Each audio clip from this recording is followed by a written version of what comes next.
जलनिधि रघुपति दूत बिचारी, तै मैनाक होय श्रमहारी। हनुमान तेहि परसा, कर पुनि कीन प्रणाम। राम काजु कीन्ही बिना, मोहि कहाँ विश्राम। बोलो जय जय जय रघुनाथ, जय श्री हरि। पूज्य गुरुदेव के चरणों में बारंबार प्रणाम। मानस की एक एक पंक्ति वास्तव में साधना का एक एक सूत्र है, जिसे धारण कर, जिसके एक एक स्तर को चढ़ राम जी तक पहुंचा जा सकता है। आज ये चौपाई, आज मानस इस प्रसंग से हम सीखेंगे कि साधक को कैसा होना चाहिए। हनुमान जी और मैनाक पर्वत का ये संवाद है। आइए जानते हैं कि राम भक्ति में लीन राम नाम जापक को कैसे स्वभाव को धारण करना चाहिए। रामायण में देवी सीता की खोज के समय जब हनुमान जी समुद्र के ऊपर से लंका की ओर जा रहे थे, तब समुद्र के बीच से एक पर्वत निकला। पर्वत का नाम है मैनाक। ये पूर्णतया स्वर्ण का पर्वत है।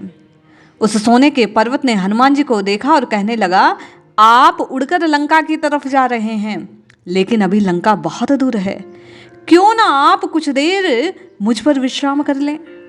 हनुमान जी ने मैनाक को देखा और बोले, आपने मेरा इतना ध्यान रखा, मुझे विश्राम करने के लिए प्रस्ताव दिया, इसके लिए आपका बड़ा धन्यवाद।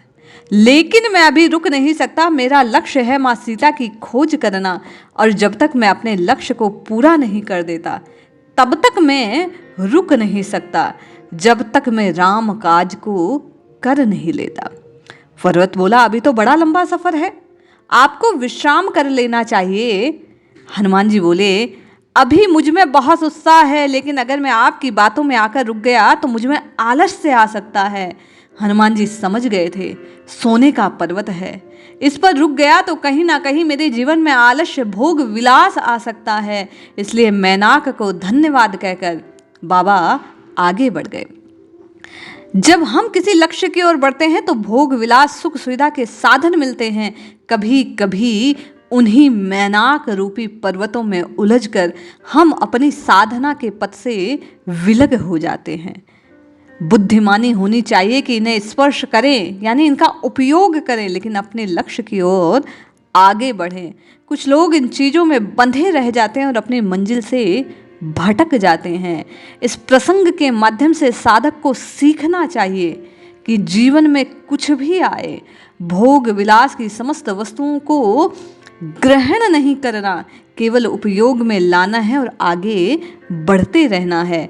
राम नाम का जो जापक है, उसे चाहिए कि हनुमान जी की भांति प्रभु का काज क्या है। प्रभु चाहते हैं मेरे हर एक अंश को, हर जीव को सुख शांति मिले, और उसके लिए उसे मुझ तक पहुंचना होगा, और मेरे तक पहुंचने के लिए उसे इन समस्त बाधाओं को दूर करना होगा। इसलिए राम काज, राम नाम का जप कर राममय होने का जो काम है, जो हर एक साधक के जीवन का लक्ष्य है, उसकी प्राप्ति के लिए इन सांसारिक सुखों की, आलस्य भोग प्रमाद के त्याग की आवश्यकता है। साधक को चाहिए कि केवल और केवल नित्य निरंतर प्रभु के प्रेम को ध्यान में रखकर, प्रभु की करुणा को ध्यान में रखकर, अपने जीवन लक्ष्य प्रभु की प्राप्ति को ध्यान में रखकर केवल और केवल प्रभु के नाम का जप करें। संसार में अपने कार्यों का संपादन करते हुए राम जी के नाम की रटना अपनी रसना से लगाए रखे। इसलिए जपिए जपिए जपिए, नित्य निरंतर प्रभु के नाम को जपिए, कल्याण अवश्य होगा। जय श्री हरि।